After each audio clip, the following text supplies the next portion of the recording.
Misericórdia a vós, e a paz e o amor vos sejam multiplicados. Amém. Seguiremos com a carta de Judas.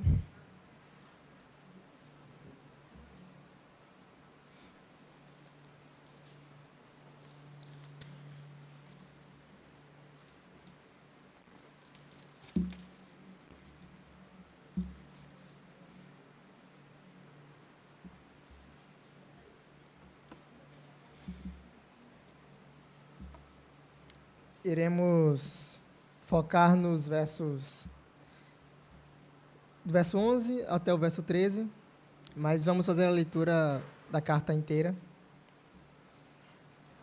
novamente.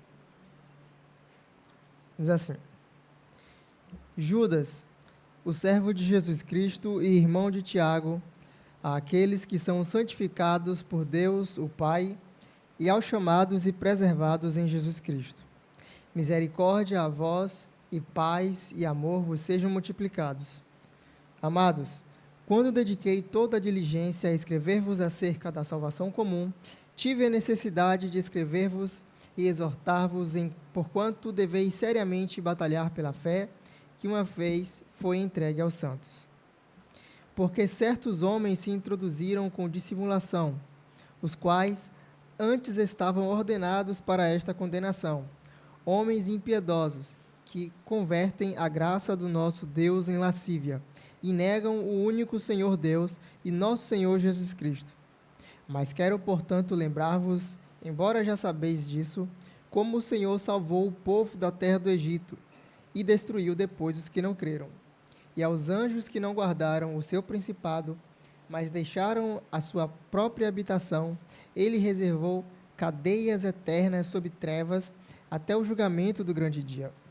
Assim como Sodoma e Gomorra e as cidades circunvizinhas, que da mesma maneira deram-se à fornicação e seguiram após carne estranha, foram postas como exemplo, sofrendo a vingança do fogo eterno.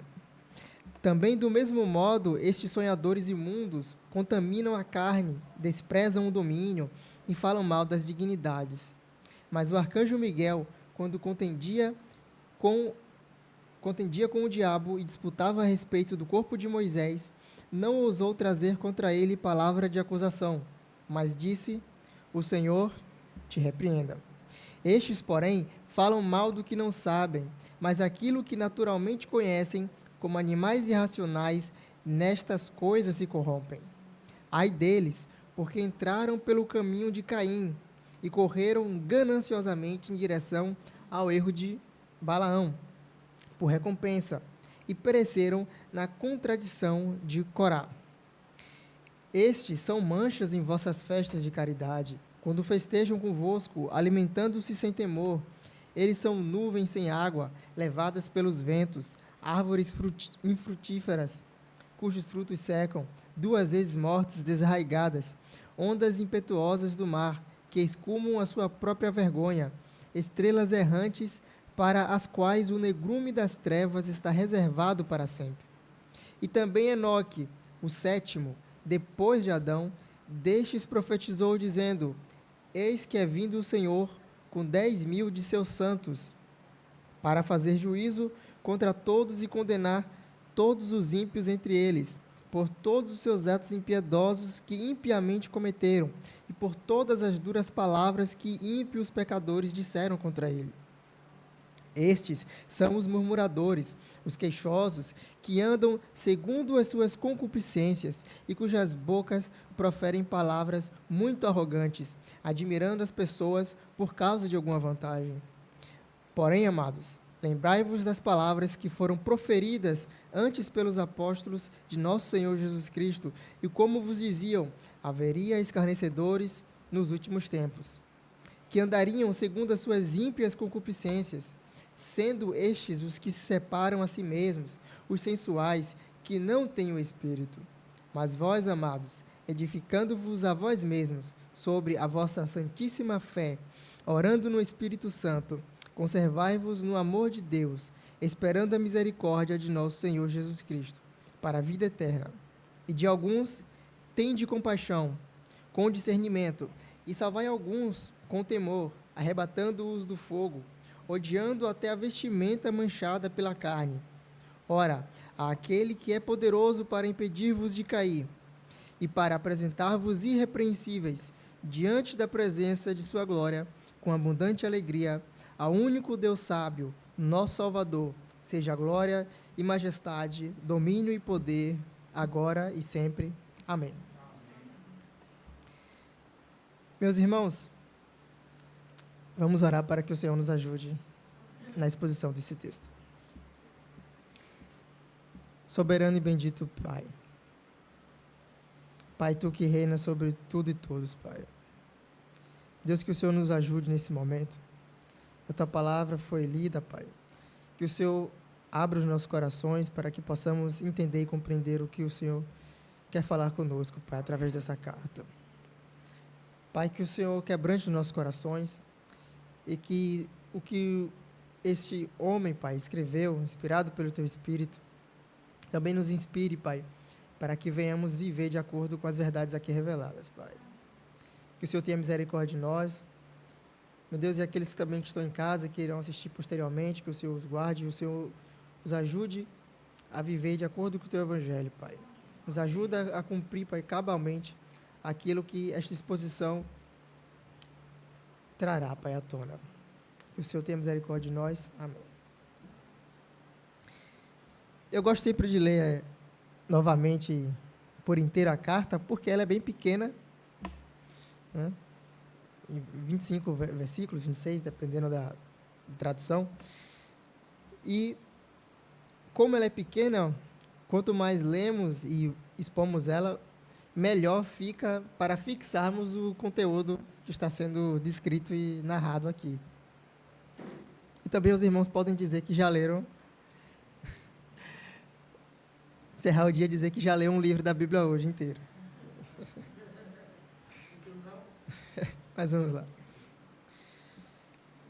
Bom, da última vez que vimos o livro de Judas, nós vimos os versos anteriores, obviamente. Então, o verso 10, 9 e o 8. 8, 9 e 10. E nós vimos ali, que eu chamei do perfil dos falsos mestres. Iremos seguir agora, ainda sobre os falsos mestres, porque esse é o objetivo da carta de Judas. Ele escreveu com um propósito, como ele disse no início dos versos, como lemos, exortar os irmãos para batalhar pela fé, santíssima fé que uma vez foi entregue. Então, foi entregue uma única vez. Lembrando aqui que essa fé que foi entregue uma vez, que novamente nos versos finais ele diz, orando no Espírito Santo sobre a vossa santíssima fé, o verso 20, orando no Espírito Santo. Essa santíssima fé não é a fé exatamente da crença em crer em Jesus Cristo. A fé que ele se refere é a fé, digamos assim, completa e definitiva. É como se fosse o próprio Evangelho, a verdadeira fé. Nós batalhamos pela verdadeira e única fé. Ou seja, tudo aquilo que se desviar dessa única e verdadeira fé, nós devemos, como ele faz aqui, mostrar os erros, apontar os falsos profetas e corrigir. Então, dessa maneira, nós vamos ver os versos 11 até o 13. Nessa sequência, iremos do 11 ao 13. Dessa maneira, eu intitulei a exposição de Os Atributos dos Hereges. A partir do verso 11, temos algumas informações. Veja, ele continua falando, descrevendo o perfil ainda, esses atributos, essas características dos falsos mestres. Porém, a diferença é que agora ele vai começar, Judas irá começar a apontar algumas, digamos assim, similaridades com outros falsos mestres do passado. E do verso 12 e verso 13, já muda um pouco, ele vai mostrar que estes falsos mestres, eles são ilusão. Eles são ilusões, eles são frustrados e eles frustram. Eles não trazem absolutamente nada daquilo que eles mesmos prometem e pregam. Então, vejam comigo o verso 11. Diz assim o verso 11. Ai deles, porque entraram pelo caminho de Caim e correram gananciosamente em direção ao erro de Balaão, por recompensa, e pereceram na contradição de Corá, ou Coré, dependendo das vossas traduções. A primeira coisa que nós vemos aqui, então, que divide do verso 1 ao verso 13, é que nesse primeiro verso nós vamos ver claramente os maus exemplos que eles seguem e seguiram. Os 3 tipos aqui de maus exemplos que esses falsos profetas, falsos líderes, falsos mestres, eles seguiram no passado, no período que a carta foi escrita, e que hoje continuam seguindo do mesmo jeito. A primeira coisa que nos é dita, ele cita aqui Caim, Balaão e Coré, ou Corá, mas antes ele diz, ai deles. Esse ai, ele é muito famoso no Antigo Testamento. No Antigo Testamento nós vemos várias vezes os profetas, Deus falando, se levantando contra as nações e falando, ai de ti, ai, que é uma expressão, uma interjeição que evoca uma figura de pena, de uma condenação e de um punimento que virá. O próprio Jesus Cristo também, no Novo Testamento, tem alguns momentos em que ele utiliza a de Ti, Corazim, Betsaida e outras regiões e cidades ali. Então, vejam só como Judas se refere a estes homens. Ai deles. Mas lembrando que mesmo com esse ai, com essa tonalidade de, vamos supor aqui, de pena, pela punição que viria, estes homens não irão escapar dessas punições descritas depois, a partir do verso 14, que ele cita Enoque, a punição futura, eles não escaparão.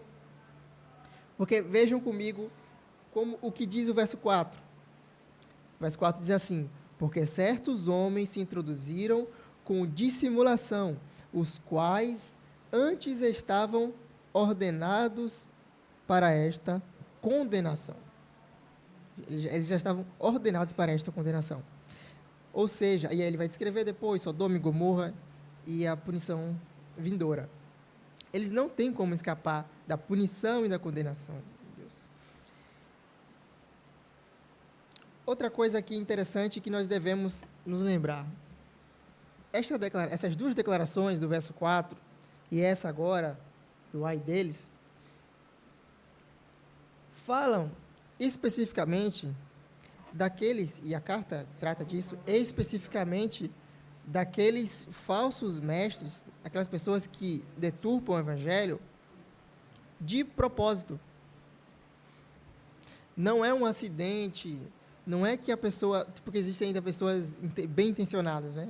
Apesar de também estar errado, mas há pessoas, sim, de fato, que não têm a intenção de corromper ou de deturpar o evangelho, as escrituras, mas, às vezes, por falta de estudo, ou por preguiça de estudar, ou por inúmeras coisas, acabam trazendo ensinamentos ou trazendo coisas estranhas às Escrituras.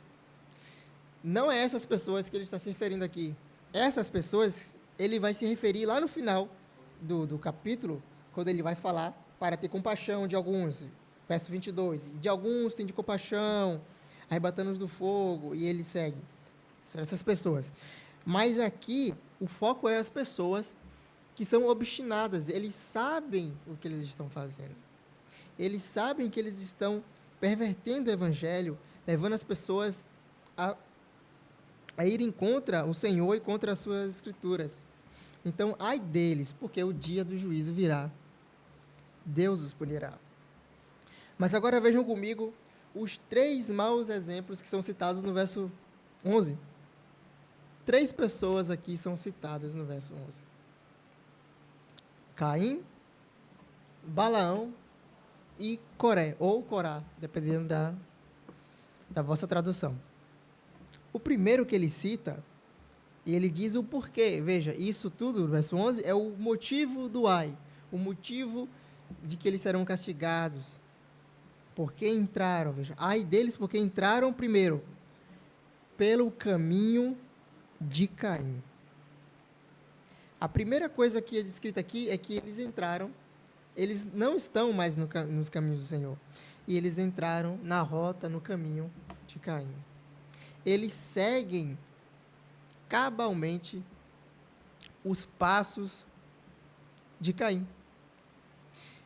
Quem foi Caim e o que Caim fez? Nós sabemos, pelo Antigo Testamento e pelo Novo Testamento também, que Caim foi primogênito de Adão.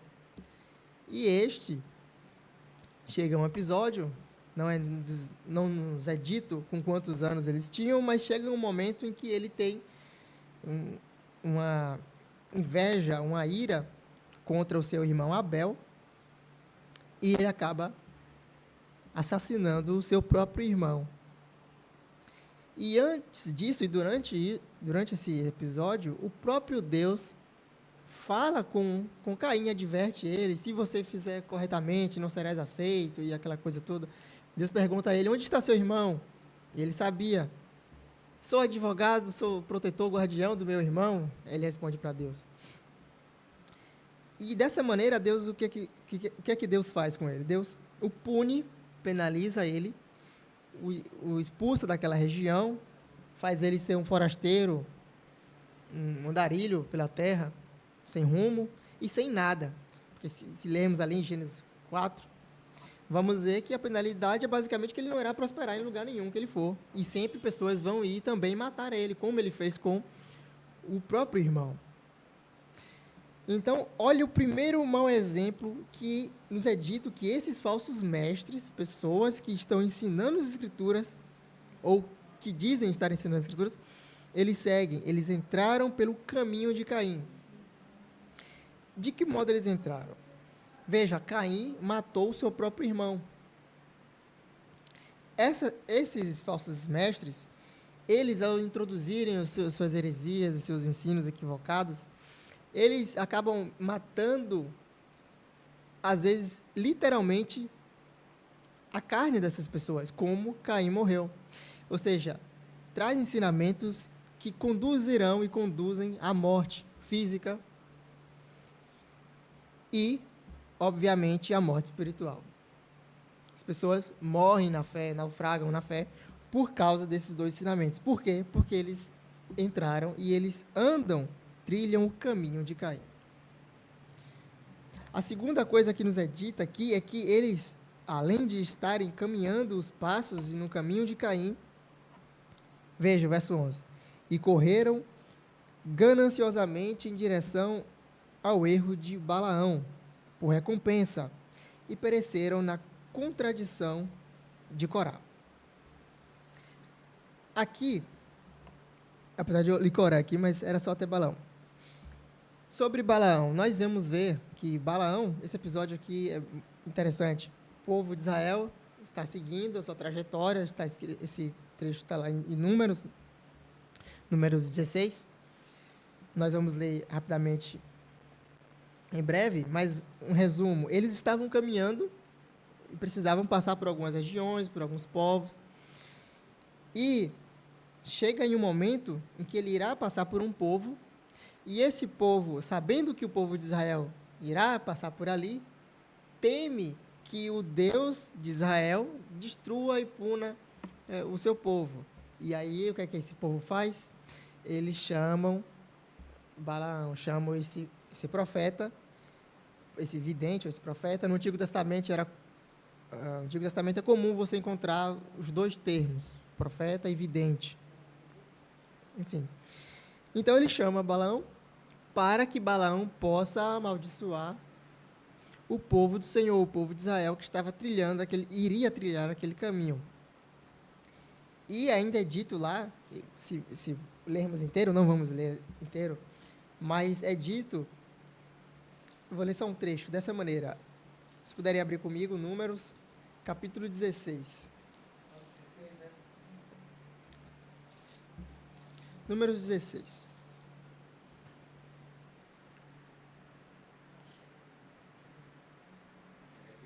Perdão, 22.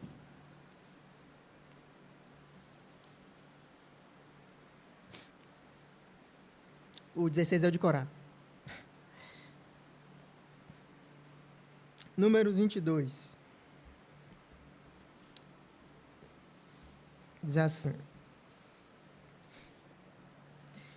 E os filhos de Israel partiram e acamparam nas planícies acamparam nas planícies de Moabe, deste lado do Jordão, junto a Jericó. E Balaque, filho de Zippor, viu tudo o que Israel havia feito, veja, aos amorreus. Deus tinha destruído, né, tinha causado aqueles feitos aos amorreus. Então, Balaque, vendo o que tinha acontecido, sabendo que o povo de Israel estava se aproximando dali, olha o que acontece. Verso 3. E Moabe estava com medo do povo de Israel, porque eram muitos, e Moabe se afligiu por causa dos filhos de Israel. E aí, a partir do verso 6, ele vai e enviou mensageiros a Balaão. E ele pede a Balaão assim: Por isso peço-te, vem agora amaldiçoar-me este povo, porque é forte demais para mim, para que eu possa vencê-los, feri-los e expulsá-los da terra. Porque sei que aquele a quem abençoas está abençoado, e aquele a quem amaldiçoas está amaldiçoado. E aí tem toda a trama, nós não iremos ler agora. Então veja, ele chama esse falso profeta, o rei dessa região chama o falso profeta e diz: vem cá, porque eu conheço, ou seja, ele era famoso, então esse profeta era famoso, eu sei que aquele que você abençoa, as bênçãos acontecem e ele está abençoado. Aquele que você amaldiçoa, também vem tragédia sobre ele. E ele chama. E aqui, não vou ler o restante, mas aqui vemos 3 ou um pouco mais de tentativas dele tentar amaldiçoar o povo do Senhor e Deus repreender e ele acabar não conseguindo amaldiçoar o povo do Senhor. Mas o que é o ponto aqui do texto, do verso 11? Porque ele citou Balaão, ele diz: esses falsos mestres, eles correram gananciosamente em direção ao erro de Balaão, verso 11. Ou seja, assim como esse rei vai até o falso mestre pagando, porque ele seria pago, ele foi pago para profetizar a favor dele, assim são os falsos mestres hoje, e daquela época, que Judas escreve a carta. Se você pagar, ele profetiza o que você quiser. Vitória, cura, bênção, prosperidade, saúde, o ano disso, o ano daquilo. Então, vejam, os falsos mestres, eles, além de estarem no caminho de Caim, eles também são gananciosos, eles têm a ganância de Balaão. Então, são pessoas que venderam o seu ministério. Pessoas vendidas e que agem de acordo com a vontade daqueles que o querem escutar. Então, é por isso que é muito comum vermos o sucesso espantoso, inclusive, de inúmeras comunidades e igrejas e seitas no mundo inteiro que fazem exatamente isso, vivem de negócio, de comércio. Nós olhamos assim, como é que essas igrejas prosperam tanto e Deus não irá punir? Deus irá puni-los. Mas nós ficamos abismados porque tem tanto êxito, digamos assim. Por que tem êxito? Porque as pessoas que estão lá, na sua grande maioria, não todas, mas as pessoas que vão a esses lugares, eles querem ouvir determinadas coisas que aqueles falsos mestres falam. Então, é uma combinação perfeita, né? É o bolo e a cereja. O falso mestre, como Balaão, o que você quer que eu profetize, se bênção ou maldição, eu profetizo. Você pagando, está aqui, ele profetizava de tudo, né? Exatamente como nós vemos nos dias de hoje. Veja, não há nenhuma novidade hoje. O mundo antigo é mais atual do que tudo. Não tem nada de novo, como disse o próprio rei Salomão, não há nada de novo debaixo do sol. Não há nada de novo. Vamos seguir. Ainda aqui, no verso 11, ele diz uma terceira coisa, uma terceira situação, e um terceiro personagem aqui, Corá. Vamos voltar para Números, agora 16, e nós vamos ver o que aconteceu com Corá, quem era Corá e o que aconteceu com ele e o que ele causou. Números 16, diz assim: E Corá, filho de Izar, filho de Coate, filho de Levi. E aqui ele diz mais alguns personagens. Nós vemos que Judas citou apenas Corá, mas, digamos, por ele ser o iniciador, não é? Ser o principal, mas teve outros homens aqui também que se introduziram nessa rebelião contra Arão e que também foram punidos pelo Senhor. Então, aqui, Datã e Abirão, filhos de Eliabe, Iom, filho de Pelete, filhos de Ruben, prepararam os seus homens. E se levantaram perante Moisés com alguns dos filhos de Israel. Veja, 250. Então, eles, primeiramente Corá, depois mais alguns outros, levantaram e juntaram mais 250 pessoas, príncipes famosos aí na congregação, homens de renome. Pegaram 250 pessoas que tinham algum prestígio no meio do povo ali, para se levantarem contra Moisés, mas principalmente contra o sacerdócio de Arão. E aí o verso 19 nos diz assim, verso 19 aqui.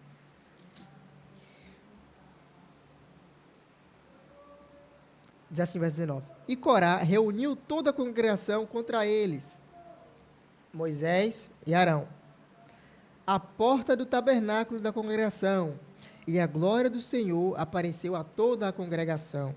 E aí tem uma parte aqui, Arão fala, Moisés fala, Deus fala aqui, e vamos já para o final, verso 28 ao verso 35, que diz assim: E disse Moisés: Assim sabereis que o Senhor me enviou a fazer todas estas coisas.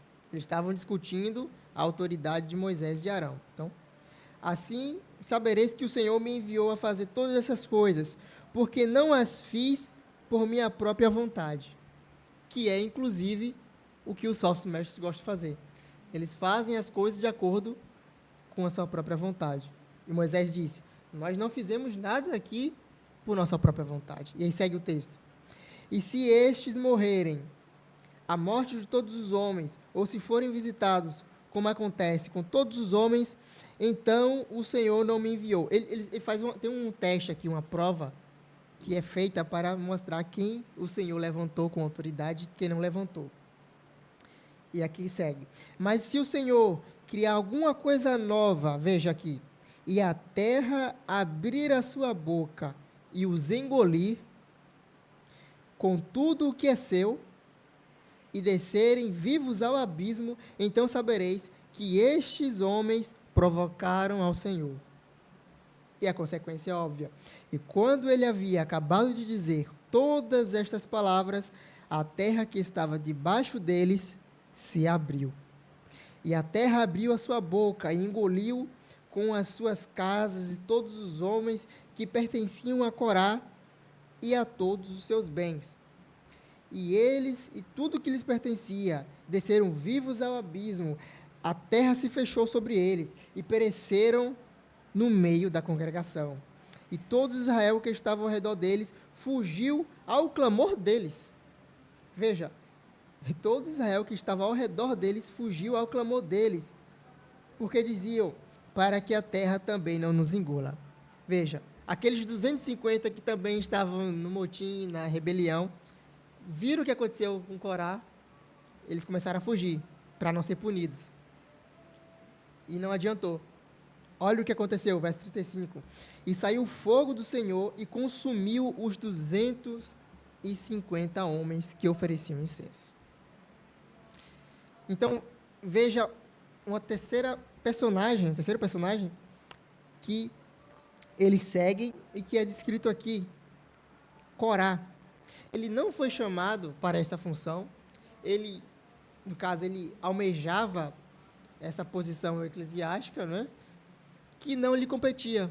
Já estava definido, já tinha tudo organizado, definido, quem seria levita, de qual tribo, mas ele, não suficiente com isso, quis se insurgir contra a autoridade constituída pelo Senhor e foi punido.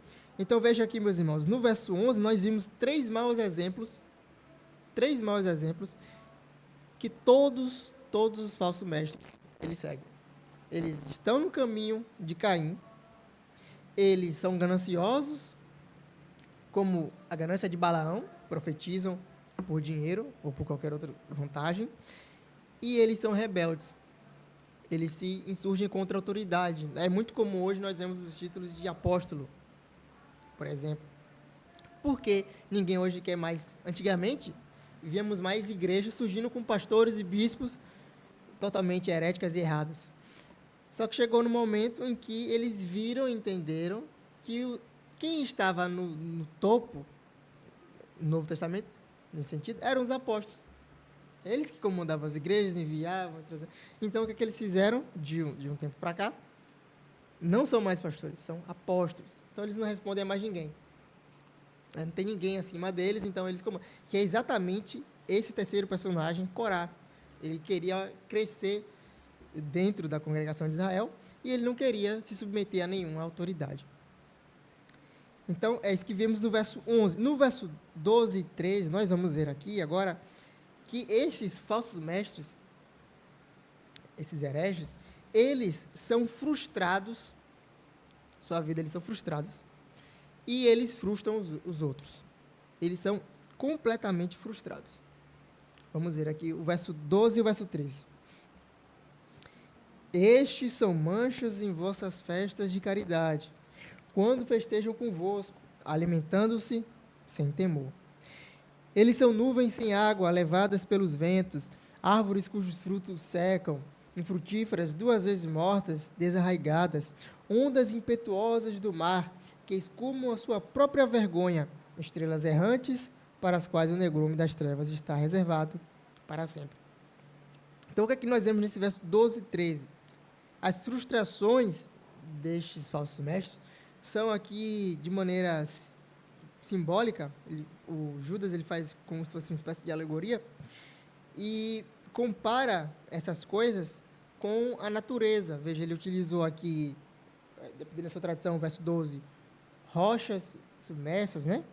Tem a figura das rochas, ou manchas, depende da sua tradição, eu já vou comentar sobre isso. Tem as nuvens sem água, rocha, nuvens sem água, árvores, ondas impetuosas, verso 13, e no final, estrelas errantes. Ele utiliza os elementos da natureza e da criação para mostrar a frustração que estes homens carregam e que eles levam aos outros que os seguem.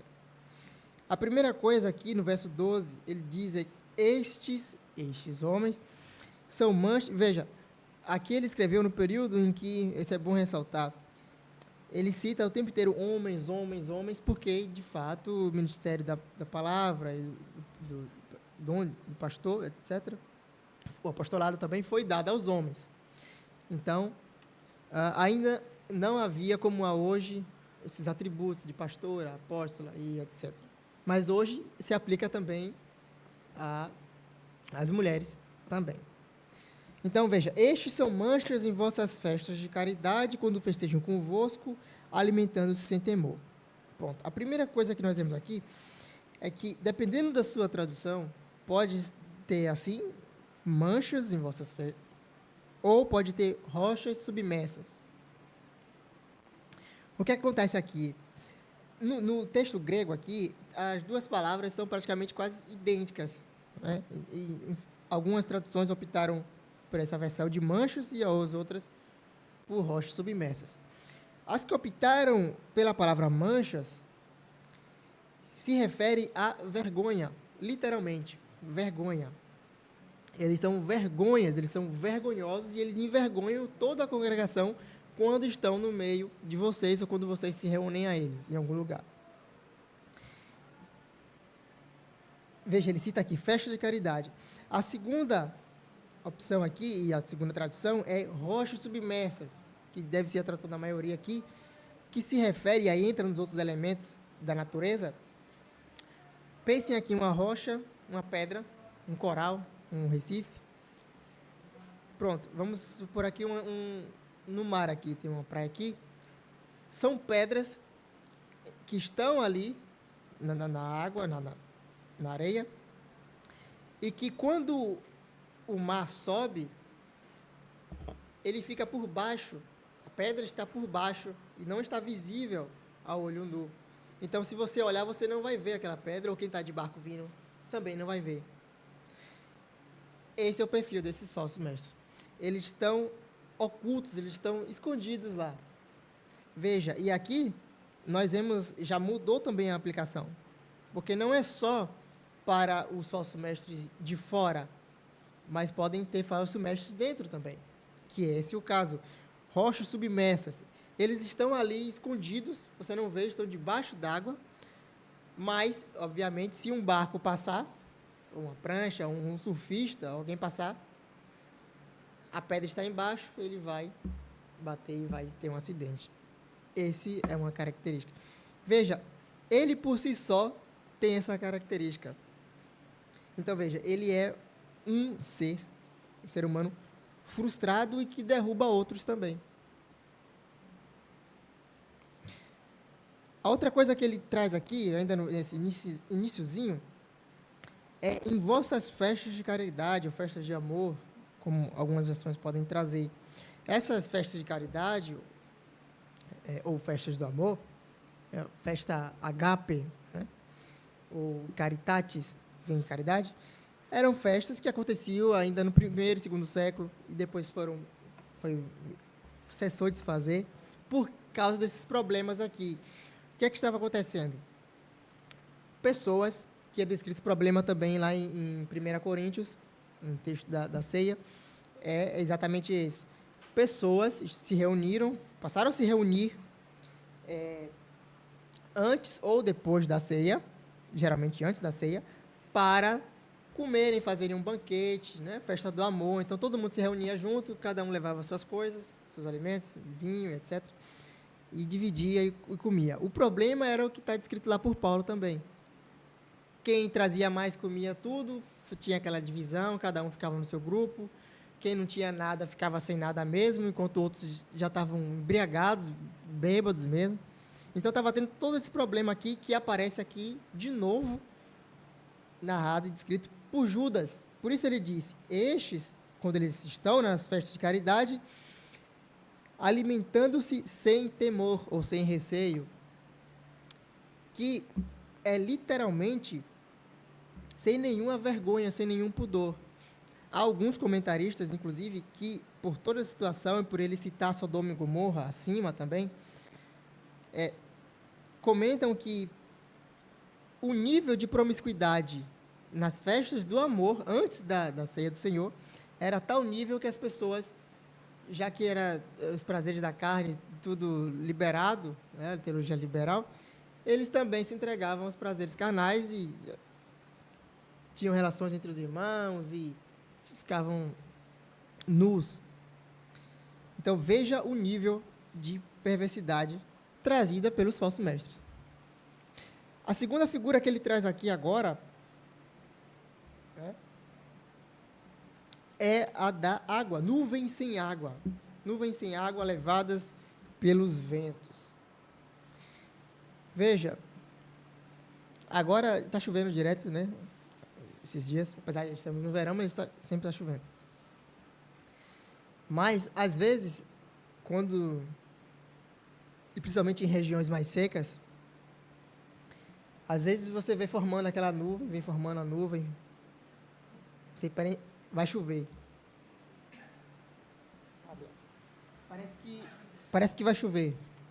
E a nuvem vem, e daqui a pouco passa. A nuvem vai embora, o vento levou. E esse é o atributo aqui que Judas dá a esses falsos mestres. Eles são nuvens sem água. Então, O que significa isso? Levados pelo vento. Eles não trazem aquilo que eles prometem trazer. Qual o propósito da nuvem, no geral? É trazer chuva, água. Então, eles promovem muitos eventos, muitas coisas, prometem muitas coisas, profetizam, declaram. Mas, no final de tudo, o resultado não chega. Vem o quê? Desilusão. Aquela falsa nuvem, aquela falsa esperança vai embora, a nuvem se dissipa no ar. O segundo elemento que ele traz aqui é árvores cujos frutos secam, infrutíferas, 2 vezes mortas, desarraigadas. Veja, algumas traduções também podem trazer a expressão árvores cuja plena estação não dão fruto. As duas opções são possíveis aqui. Então, veja, está na estação daquela determinada árvore, é aquele período que ela dá fruto. Então, veja, imagina, a pessoa planta uma árvore, espera às vezes demora mais de 2 anos, dependendo da árvore, cresce, aduba, aquele trabalho imenso. Quando chega na estação, era para estar o fruto lá, você vai pegar o fruto, não tem nada. E ainda pior, diz aqui, que eles estão 2 vezes mortas, não é que nem está morto, não tem mais nada ali, e estão desarraigadas, sem a raiz fixada. Este também é outra característica desses falsos mestres. Então, veja, eles são rochas submersas, eles são nuvens sem água, só trazem desilusão, e aqui eles não têm fruto nenhum.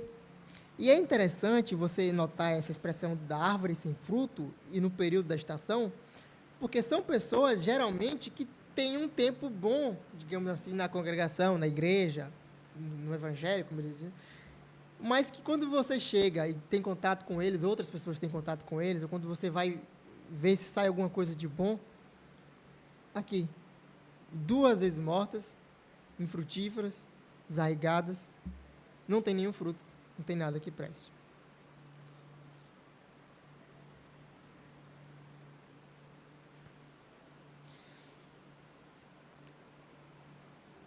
Nós vamos ver agora o verso 13, que já está finalizando aqui.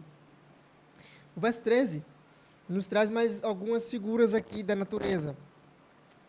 Ele fala primeiro sobre as ondas. Diz assim, que eles são ondas impetuosas do mar, que escumam a sua própria vergonha.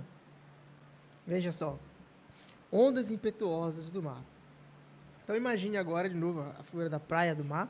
Então, ondas muito fortes que se levantam, que vêm, e que essas ondas, veja, onda pode chocar com alguma coisa e derrubar alguma coisa. Tem essa figura aqui também. Mas o que é mais interessante é que ele utiliza a figura da escumando, ou espuma aqui. E eles espumam a sua própria vergonha. A espuma é causada pelo ar injetado na coluna da água.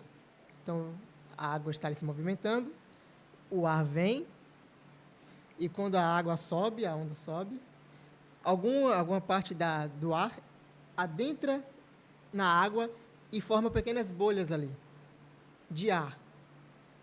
Mas isso ainda não é espuma. Então, essa quantidade de ar que fica ali, e depois, quando a onda desce, fica na superfície da água,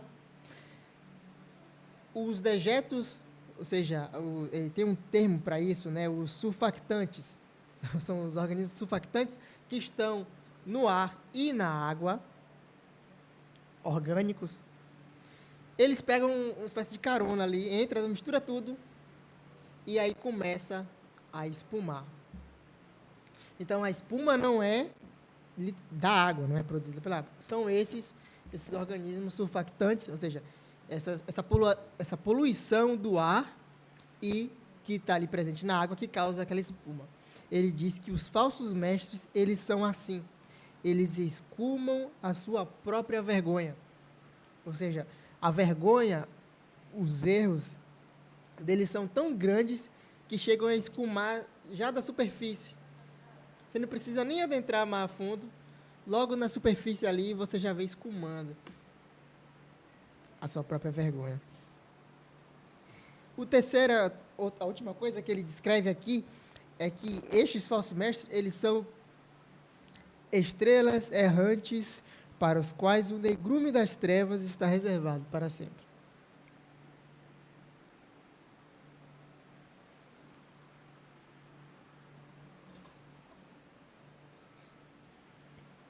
Estrelas errantes. O sentido mais plausível e próximo aqui,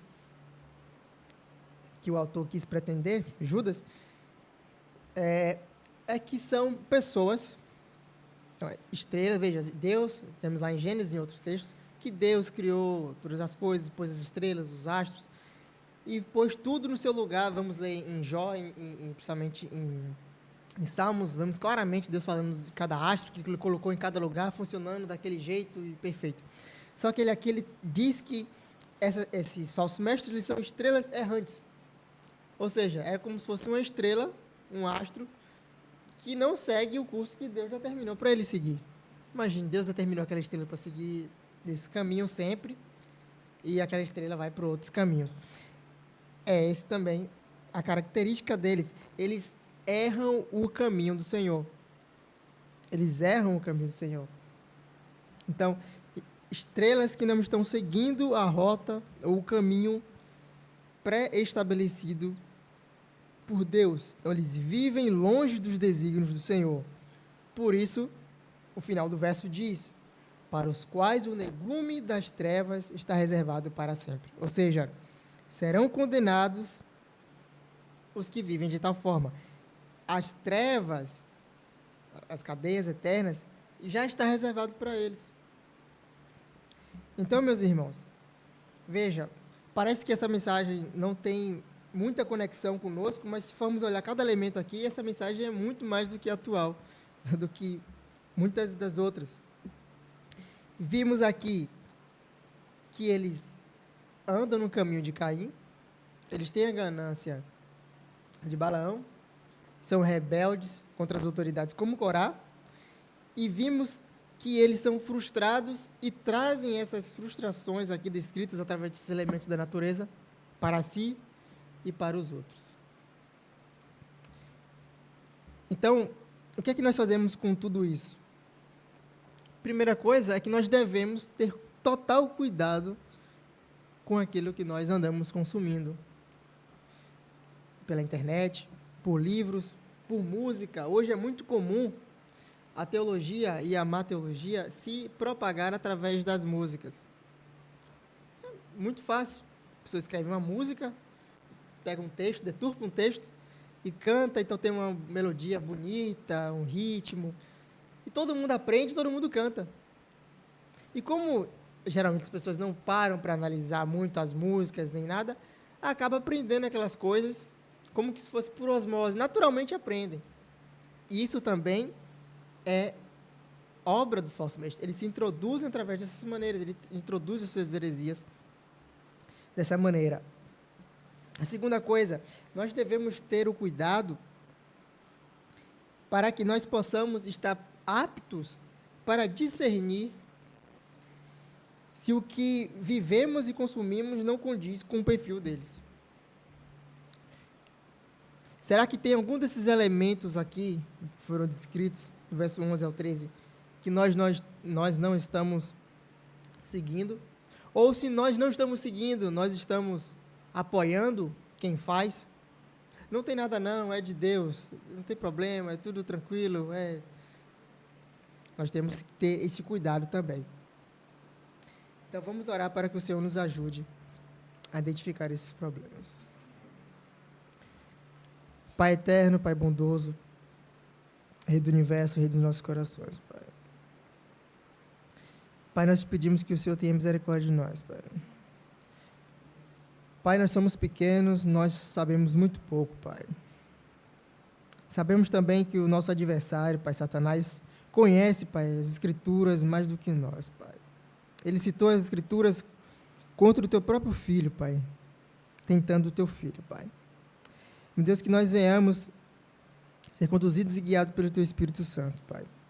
E Jesus prometeu e disse que o teu Espírito nos lembraria as palavras dele, Pai.